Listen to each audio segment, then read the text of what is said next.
Hi, it's Stephen Phillips from Jinfo, and I'm here with our July update.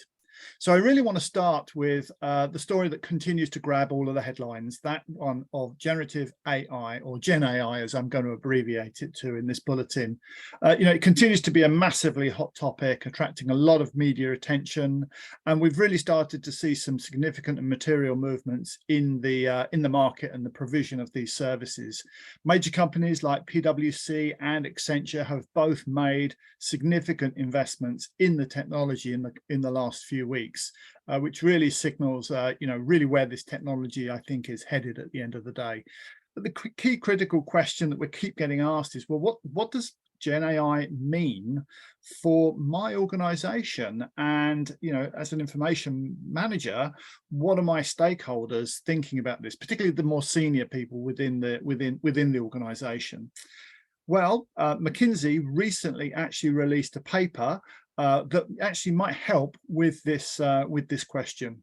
It's casually titled "What Every CEO Should Know About Generative AI," and it covers really a range of scenarios there for how generative AI can automate tasks, how it underpins client engagement, how it might improve decision making, and also drive efficient innovation too. So it's a really interesting paper just to take a look at, read through it, really absorb it from a high level, and really prepare yourselves really for any potential future conversation you might be having about this technology in your organization. Now, more specifically, how really is AI now impacting the information industry? And again, question that everybody is asking us right now. The challenge we have really is that many of the larger information providers right now either don't seem to have a view, or if they have a view, they're not telling us and they're not talking about it. They're really playing their cards very, very close to their chest.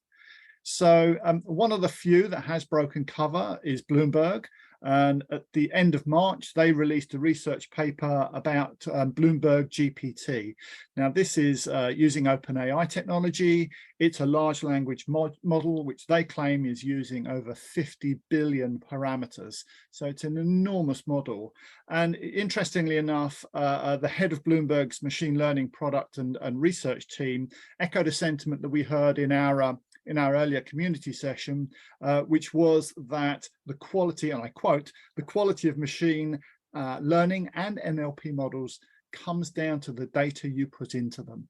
So, a really interesting kind of perspective there, one I think that we all kind of know and share, but it's really good to see somebody very senior and a leading light in this space kind of really owning up to the fact that good data is essential to the effective operation of this technology.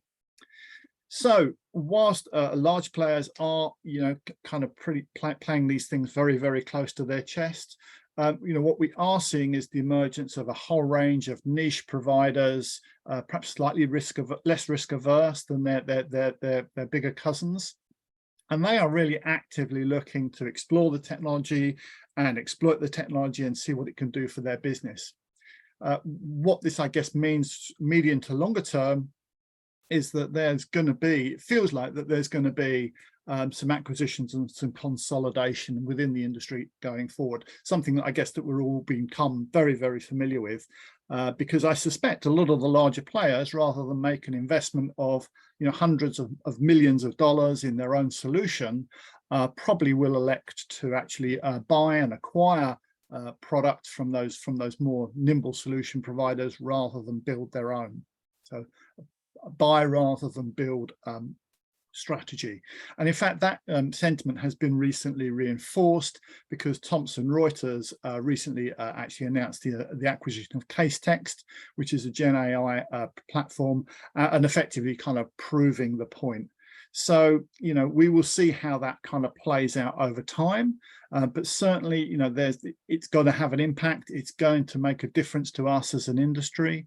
And I think that we as a profession need to be in the position to be able to respond to that and speak to it when the debate comes around.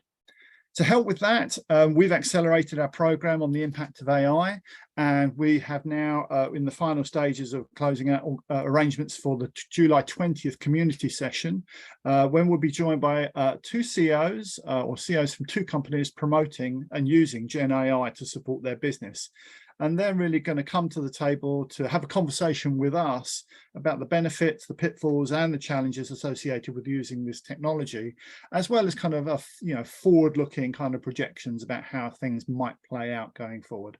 So go to jinfo.com to learn more and to register for that session.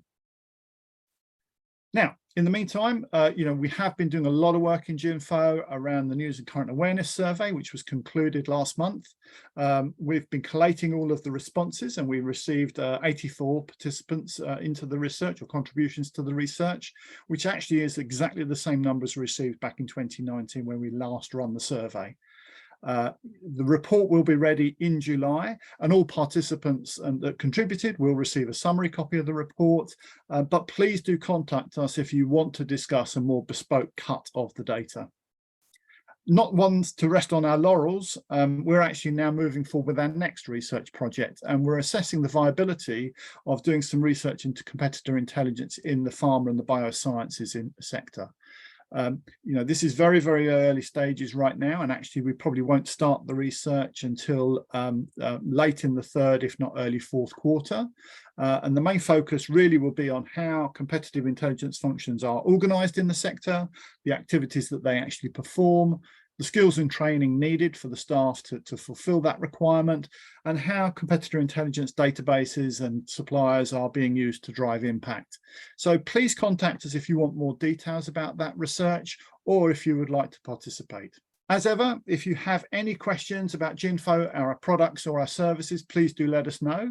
I do hope you've actually enjoyed this video. Please click the like button and or subscribe to be sure to get future bulletins. But that's it for now. So thanks very much for tuning in, and we'll see you next time. Thank you.